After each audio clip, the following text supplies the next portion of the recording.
மத்திய கிழக்கில் இருக்கின்ற 5 அமெரிக்க படைத்தளங்களை இலக்கு வைத்து தாங்கள் தாக்குதல் நடத்தியிருப்பதாக ஈரான் அறிவித்திருக்கிறது. இன்று வியாழக்கிழமை அதிகாலை தொடக்கம் இந்த தாக்குதல்கள் இடம்பெற்றிருப்பதாக அவர்கள் அறிவித்திருக்கிறார்கள். அந்த 5 படைத்தளங்களும் எதென்று பார்த்தீங்கன்னு சொன்னால், அதில் முக்கியமாக 2 படைத்தளங்கள் பஹ்ரைனில் இருக்குது. ஒன்று ஷெய்க் ஈசா ஏர்பேஸ் என்று சொல்லப்படுற ஒரு படைத்தளம் பஹ்ரைனில் இருக்கிறது. அதே போல் பஹ்ரைனில் இருக்கின்ற மற்றொரு பிரபலமான படைத்தளம், முக்கியமான படைத்தளம் அமெரிக்க இராணுவத்தினுடைய 5th ஃப்ளீட் 5வது படையணியினுடைய தலைமை காரியாலயம் அமைந்திருக்கிற அந்த படைத்தளம். இந்த இரண்டையும் இலக்கு வைத்து தாங்கள் தாக்குதல் நடத்தியிருப்பதாக அறிவித்திருக்கிறார்கள் ஈரானிய இஸ்லாமிய புரட்சிகர காவல் படையினர். அதே போல குவைத் நாட்டில் இருக்கின்ற 2 படைத்தளங்கள், ஒன்றினுடைய பேர் அலி அல் சலீம் ஏர்பேஸ் என்று சொல்லி அதன் மீதும், அதே போல மற்றொரு படைத்தளம் அஹமட் அல் ஜபீர் ஏர்பேஸ் என்று சொல்லப்படுற இன்னும் ஒரு படைத்தளம். இவை இரண்டும் குவைத் நாட்டிலே இருக்கின்றன. அதன் மீது தாக்குதல் நடத்தப்பட்டிருக்கிறது. மற்றது ஜோர்தான் மீது நடத்தப்பட்ட தாக்குதல்.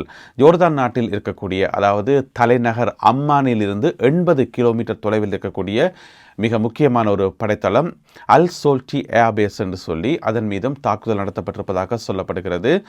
இந்த 5 படைத்தளங்கள் சம்பந்தமாக நாங்கள் கடந்த காலங்களில் விரிவாக விளக்கமாக பார்த்துருக்கிறோம்.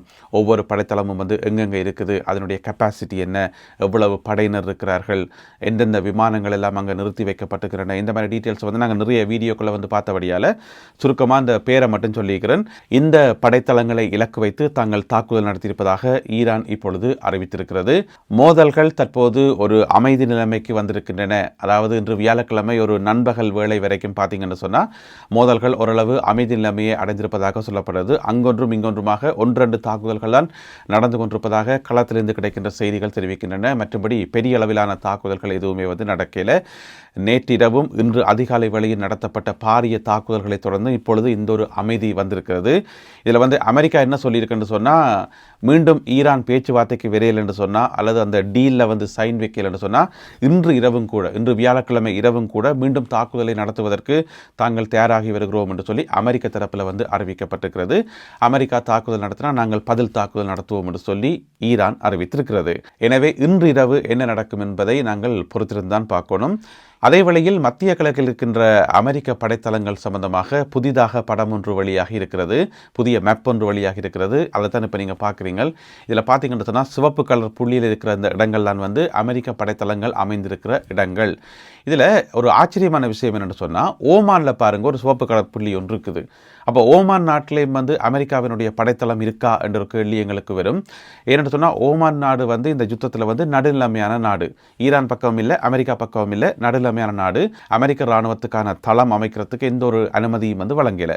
அப்படி இருக்கும்போது இந்த சிவப்பு புள்ளி எதை குறிக்கும் என்று கேட்டிங்கன்னு சொன்னால், அதில் ஒரு விஷயம் ஒன்று இருக்குது. அதாவது ஓமானுக்கும் அமெரிக்காவுக்கும் இடையில் ஒரு இராணுவ ஒப்பந்தம் இருக்குது. அந்த இராணுவ ஒப்பந்தத்தில் என்ன சொல்லப்பட்டிருக்குன்னு சொன்னால், ஏதாவது ஒரு அவசரமான இக்கட்டான சூழ்நிலையில் அமெரிக்க போர் விமானங்களும் அமெரிக்க படையினரும் ஓமானிய இராணுவத்தினருடைய படைத்தளங்களை பயன்படுத்த முடியும். ஒரு ஃபியூவல் நிரப்புறதுக்காகவோ அல்லது காயமடைந்த படையினருக்கு சிகிச்சை வழங்குவதற்காகவோ இந்த மாதிரி ஏதாவது எமர்ஜென்சி வரும் தானே, அந்த டைமில் மட்டும் ஓமானில் இருக்கக்கூடிய ஓமான் நாட்டு படைத்தளங்களை அமெரிக்கா பயன்படுத்த முடியுமே தவிர, மற்றும்படி அமெரிக்க படையினரை கொண்டு ஓமானில் இறக்கி அங்கே வச்சு ஈரானுக்கு எதிரான தாக்குதல்களை நடத்துவதற்கு ஓமானிய அரசாங்கம் அனுமதி வழங்கவில்லை. ஓமானில் இருக்கக்கூடிய மிக முக்கியமான பிரபலமான ஒரு படைத்தளம் இருக்கிறது, ஓமானிய இராணுவத்துக்கு சொந்தமானது.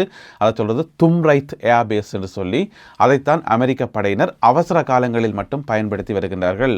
அதனால தான் இந்த புதுப்பிக்கப்பட்ட மேப்பில் பார்த்தீங்கன்னு சொன்னால், ஓமான் நாட்டிலேயும் ஒரு சிவப்பு புள்ளி ஒன்று இருக்கிறது. அது இதைத்தான் குறிக்கும். அமெரிக்கா நடத்திய தாக்குதலில் 3 இந்திய மாலுமிகள் கொல்லப்பட்டமை பெரும் அதிர்வலைகளை உருவாக்கியிருக்கிறது. அந்த பிராந்தியத்தில் பார்த்தீங்கன்னு சொன்னால், அமெரிக்காவினுடைய பிளாக்கேட் இருக்குத்தானே, அதை மீறி சென்றார்கள் என்று சொல்லி அமெரிக்காவால் குற்றஞ்சாட்டப்பட்டு ஒரு கப்பல் மேலே தாக்குதல் ஒன்று நடத்தப்பட்டது. அந்த கப்பலில் இருந்த 3 இந்திய மாலுமிகள் கொல்லப்பட்டிருக்கிறார்கள். இதனை இப்பொழுது இந்திய அரசாங்கமும் உறுதிப்படுத்தியிருக்கிறது. அவர்களில் ஒருவருடைய புகைப்படம் இப்பொழுது உறவினர்களால் வெளியிடப்பட்டிருக்கிறது. இப்போ நீங்கள் படத்தில் பார்க்குற இவர் தான், இவருடைய பேர் வந்து ஆதித்யா. இவருடைய புகைப்படத்தை வந்து உறவினர்கள் வெளியிட்டிருக்கிறார்கள். மற்ற 2 பேருடைய புகைப்படங்களும் இதுவரை கிடைக்கப்படவில்லை. என்ன நடந்திருக்குன்னு சொன்னா, ஒரு கப்பல் ஒன்று போய் கொண்டு வந்திருக்கிறது அந்த வழியால பலோ நாட்டு கொடியுடன். ஆக்சுவலாக வந்து அது இந்தியாவுக்கு சொந்தமான கப்பல் தான், ஆனால் பலோ நாட்டு கொடியோடு போயிருக்குது. அதில் இருந்த எல்லா பணியாளர்களும் வந்து இந்தியாவை சேர்ந்தவர்கள். MT செட் பெலோ என்று சொல்லி அழைக்கப்படுகின்ற ஒரு கப்பல். அப்போ அதை வந்து அமெரிக்காவினுடைய மத்திய கட்டளை பணியகம் என்ன சொல்கிறார்கள் என்று சொன்னால், தாங்கள் வந்து மறித்ததாகவும் தங்களுடைய கட்டளையை மீறி அந்த கப்பல் பயணம் செய்ததாகவும் சொல்கிறார்கள். அதனால் தான் தாக்குதல் நடத்த வேண்டி வந்து என்று சொல்லி, இதனால் அந்த கப்பல் முற்றுமுழுதாக சேதமடைந்திருப்பதாக சொல்லப்படுகிறது. அதிலே தான் இந்த 3 பேரும் உயிரிழந்திருக்கிறார்கள். பொதுவாக பார்த்தீங்கன்னு சொன்னால், அமெரிக்கா வந்து ஒரு கப்பலை மறிக்கும் போது அதனுடைய அந்த என்ஜின் ரூமுக்கு தான் தாக்குதல் நடத்துவார்கள். இதுவரை 7 கப்பல்கள் மீது அப்படி என்ஜின் ரூம் மேலே தாக்குதல் நடத்தப்பட்டிருக்கிறது. ஆனால் இந்த கப்பல் வந்து முழுமையான தாக்குதலுக்கு உள்ளாகி இருப்பதாக சொல்லப்படுகிறது. இது அமெரிக்காவால் தாக்கி நிறுத்தப்பட்ட 8வது கப்பல் என்று சொல்லப்படுகிறது. அதே வேளையில் 130க்கும் அதிகமான கப்பல்களை தாங்கள் திருப்பி அனுப்பியிருப்பதாகவும் அமெரிக்காவினுடைய மத்திய கட்டளை பணியகம் அறிவித்திருக்கிறது. இந்த 3 பேர் உயிரிழந்ததை அடுத்து இந்தியாவினுடைய தலைநகர் புதுதில்லியில் இருக்கின்ற அமெரிக்க தூதுவர் விசாரணைக்காக அழைக்கப்பட்டு அவரிடம் தன்னுடைய கடுமையான கண்டனங்களை இந்தியா பதிவு செய்துள்ளது. மறு அறிவித்தல் வரை ஹோர்முஸ் நீரிணை நிரந்தரமாக மூடப்பட்டிருப்பதாக ஹோர்முஸ் நீரிணை அதிகாரிகள் அறிவித்திருக்கின்றார்கள். அதாவது உங்களுக்கு தெரியும், இந்த ஹோர்முஸ் நீரிணையை வந்து கண்காணிக்கிறதுக்கும் அதில் போயிட்டு வர கப்பல்களை வந்து ஒழுங்குபடுத்துறதுக்கும் அண்மையில் ஈரானால் வந்து ஒரு குழு ஒன்று அமைக்கப்பட்டது. அதாவது பாரசீக வளைகுடா நீரிணை மேலாண்மை வாரியம், இந்த ஒரு பேரில் வந்து ஆங்கிலத்தில் வந்து PGSA என்று சொல்கிறது. PGSA என்று சொல்லி அந்த ஒரு டீம் ஒன்று அமைக்கப்பட்டது. அவர்கள் ஒரு அறிக்கை வெளியிட்டிருக்கின்றார்கள். என்ன சொன்னா, ஹோர்முஸ் நீரிணை வந்து மூடப்பட்டிருக்கிறது சகல கப்பல்களுக்கும். அதே நேரம் ஏற்கனவே இந்த PGSA-இடம் வந்து அனுமதி பெற்ற கப்பல்கள் தயவு செய்து பொறுமையாக இருக்கவும் என்று சொல்லி அவர்கள் அறிவித்திருக்கிறார்கள். ஏன்னு சொன்னால், ஏற்கனவே அனுமதி கொடுத்தாச்சு, ஆனால் பயணம் செய்ய முடியாது. எனவே அனுமதி பெற்ற கப்பல்கள் தயவு செய்து கொஞ்சம் பொறுமையாக இருங்கோ. நீங்கள் எந்த இடத்துல நிற்கிறீங்களோ அந்த இடத்திலே வந்து நங்கூரத்தை இட்டு அப்படியே தரிச்சு நிற்க சொல்லி அறிவிக்கப்பட்டிருக்கிறது. இப்போ நீங்கள் படத்தில் பார்க்குறீங்கள், ஹோர்முஸ் நீரிணையுடைய பல பகுதிகளில் வந்து அந்தந்த இடங்களில் அப்படியே கப்பல்களும் படகுகளும் வந்து அப்படியே தரிச்சு நிற்கிற காட்சி. எனவே மறு அறிவித்தல் வரை ஹோர்முஸ் நீரிணை மூடப்பட்டுள்ளது என்று சொல்லி PGSA அறிவித்துள்ளது.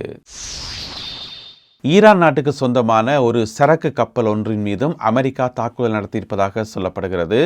இந்த சரக்கு கப்பல் வந்து ஓமான் நாட்டிலிருந்து புறப்பட்டு போன ஒரு கப்பல். அதாவது ஓமான் நாட்டினுடைய துறைமுகமாகிய கசாப் துறைமுகத்திலிருந்து புறப்பட்டு போன கப்பல் கிட்டத்தட்ட ஒரு 5 கிலோமீட்டர் 5 கடல் மைல் தொலைவில் போய்கொண்டிருக்கும் போது அமெரிக்க படையினர் அந்த கப்பல் மேலே தாக்குதல் நடத்தியதாகவும், ஆனால் அந்த கப்பலில் இருந்த 5 பணியாளர்கள் பத்திரமாக மீட்கப்பட்டு இப்பொழுது ஓமானிய துறைமுகத்துக்கு கொண்டு வரப்பட்டிருப்பதாகவும் சொல்லப்படுகிறது.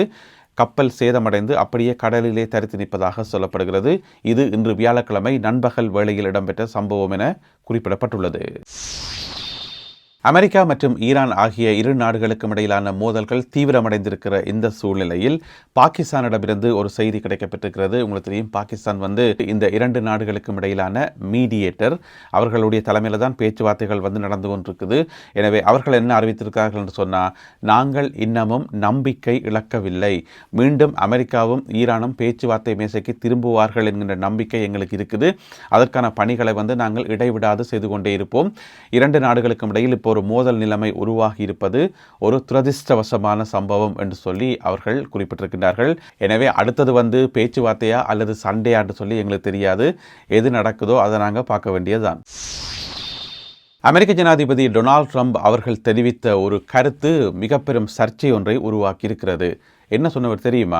வெள்ளை மாளிகையில் வச்சு ஊடகவியலாளர்கள் மத்தியில் பேசக்குள்ள சும்மா கேஷுவலாக ஒரு வசனம் சொல்லிவிட்டார். உங்களுக்கு ஒரு விஷயம் தெரியுமா, நாங்கள் வந்து ஹோர்முஸ் நீரிணை பகுதியில் ஒவ்வொரு நாளுமே வந்து மில்லியன் கணக்கான பேரல் ஓயிலை வந்து எடுக்கிறோம், எரிபொருளை வந்து எடுத்துக்கொண்டிருக்கிறோம், அது உங்களுக்கு தெரியுமான்னு சொல்லி ஒரு கேள்வி ஒன்று கேட்டுவிட்டார்.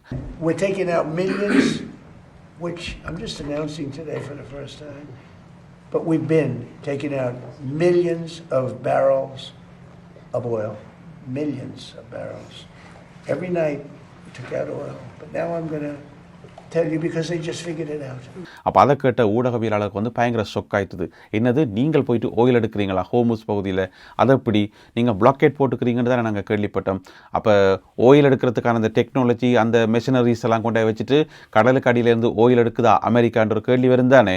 எனவே டொனால்ட் ட்ரம்ப் அவர்கள் போகிற போக்கில் சொன்னார், நாங்கள் ஒவ்வொரு நாளுமே வந்து மில்லியன் கணக்கான பேரல் ஓயிலை வந்து எடுத்துக்கொண்டிருக்கிறோம் ஹோர்முஸ் பகுதியில் என்று சொல்லி, அது உண்மையா பொய்யா என்ன ஏதுன்னு தெரியல. அதுக்கு பிறகு அமெரிக்காவினுடைய செனட்டர்களுடைய கேள்வி இருக்குது தானே, பாராளுமன்றத்தில் செனட்டர்கள் கேட்குற கேள்வி, அதில் வந்து அமெரிக்காவினுடைய ஆளுந்தரப்பு அதிகாரிகள்கிட்ட வந்து கேள்வி கேட்கப்பட்டது, என்ன ஹோர்முஸ் பகுதியில் வந்து ஓயில் எடுக்கிறீங்களாமே உண்மையான்னு சொல்லி. Let me ask you this other question. Are you aware that the United States was taking millions of barrels of gasoline from Iran in the Strait of Hormuz? We are preventing the flow of Iranian oil through the Strait of Hormuz. That is not the question that I just asked you. Were you aware that the United States has been taking millions of gallons of oil? அதுக்கு வந்து அவர்கள் சரியான பதிலை சொல்லல. அது அப்படி இல்லை இப்படி இல்லைன்னு சொல்லும்போது உடனடியாக அந்த செனட்டர் என்ன செய்கிறாருன்னு சொன்னால், டொனால்ட் ட்ரம்ப் அவர்களுடைய அந்த கருத்தை வந்து ப்ளே பண்ணி காட்டுறார் தன்னுடைய மொபைல் ஃபோனில். இங்கே பாருங்கள், ஜனாதிபதியே எப்படி சொல்கிறார், நீங்கள் என்ன சொல்கிறீங்கன்னு சொல்லி. எனவே அது வந்து இப்போ ஒரு பெரிய சர்ச்சையாக போய்கொண்டிருக்குது. ஹோர்முஸ் பகுதியில் உண்மையிலேயே அமெரிக்கா எரிபொருளை எடுக்கிறதா என்று சொல்லி. எனவே அது சம்பந்தமாக மேலதிக தகவல்களுக்காக காத்திருப்போம். இந்த காணொலியில் பகிர்ந்து கொள்ளப்பட்ட இந்த செய்திகள் தகவல்கள் தொடர்பான உங்களுடைய கருத்துக்களை மறக்காமல் கீழே எழுதுங்கள். மீண்டும் சந்திப்போம் உறவுகளே. நன்றி, வணக்கம்.